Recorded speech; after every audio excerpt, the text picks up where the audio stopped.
C'est quoi votre rituel invisible à vous? En avez-vous un? Y avez-vous déjà réfléchi? Puis votre signature, elle ressemble à quoi? Qu'est-ce qui fait que nous vous identifions immédiatement si nous vous croisons dans la rue? Salut les filles d'Olympe, bienvenue dans les bulles de flow, ce défi un peu fou, vous concoctez 100 épisodes en 100 jours. Chaque bulle sera une respiration, une histoire ou un défi pour éclairer autrement nos différences, nos ressemblances et nos fameux possibles. Je suis Florence Hugui, facilitatrice des impossibles, et je vous emmène avec moi dans mes bulles d'expériences, d'anecdotes, de dialogue avec vous aussi, bien sûr. Allez, on respire et on s'envole. L'autre jour, j'ai un participant à une formation qu'on terminait après plusieurs mois à avoir travaillé ensemble, qui a levé la main et qui a posé cette question. « Madame, comment vous faites pour changer la couleur de l'eau dans votre bague ?» Je l'ai regardé quand même un peu interloqué. On venait de passer des chapitres super importants, des éléments clés pour l'évolution de sa profession, des points sur lesquels nous avions travaillé ensemble de manière très sérieuse. Et la question qui restait, c'était la couleur de ma bague.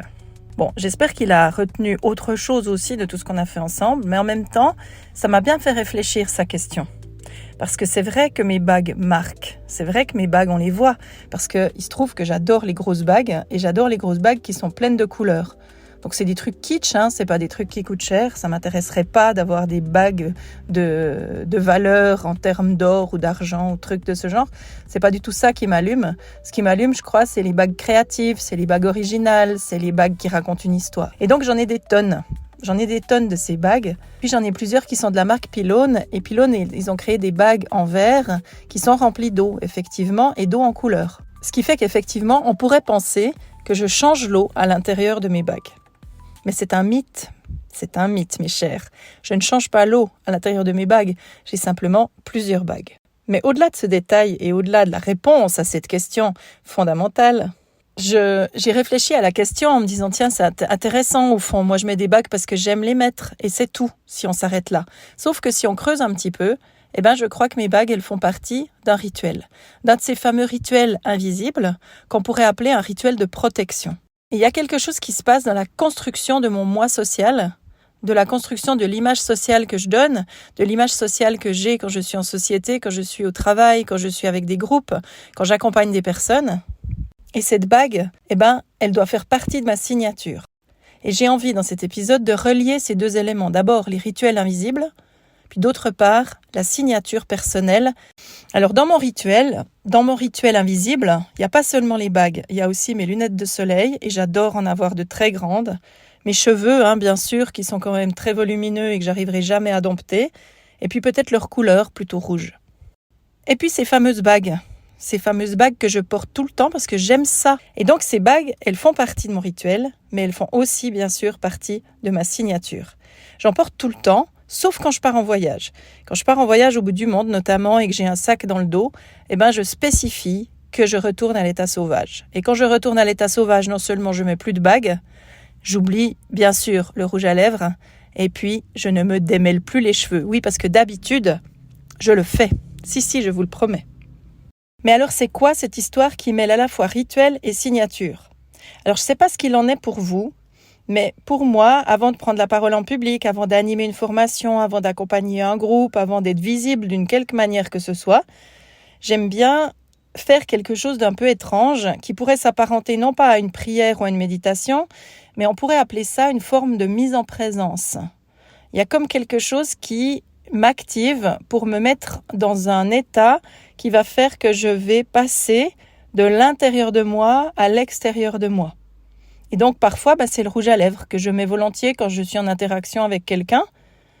Parfois, c'est la bague, on en a déjà parlé. Et puis parfois, c'est les boucles d'oreilles qui vont m'accompagner aussi et puis que j'aime aussi longues, que j'aime aussi présentes.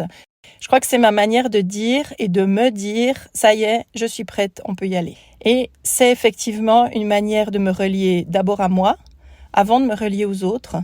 Mais ce travail, il doit être fait en passant par l'intérieur de moi pour aller vers l'intérieur et vers l'intimité des autres personnes avec lesquelles je vais travailler.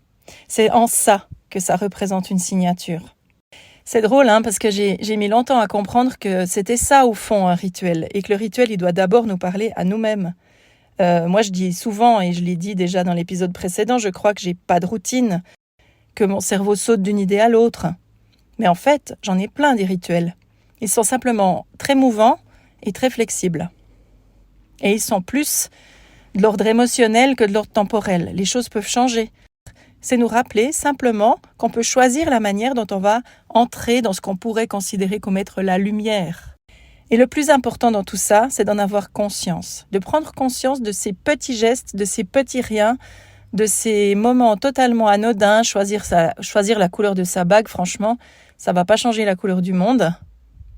Mais pour moi, c'est très important parce que c'est à partir du moment où je me sens ancrée, où je me sens en connexion avec moi et où je suis OK avec l'image que je vais pouvoir donner le meilleur de moi pour les autres personnes. Et vous, qu'en est-il autour de toute cette grande question des rituels et des gestes ou des images signatures ? C'est quoi votre rituel invisible à vous ? En avez-vous un ? Y avez-vous déjà réfléchi ? Puis votre signature, elle ressemble à quoi ? Qu'est-ce qui fait que nous vous identifions immédiatement si nous vous croisons dans la rue ou ailleurs.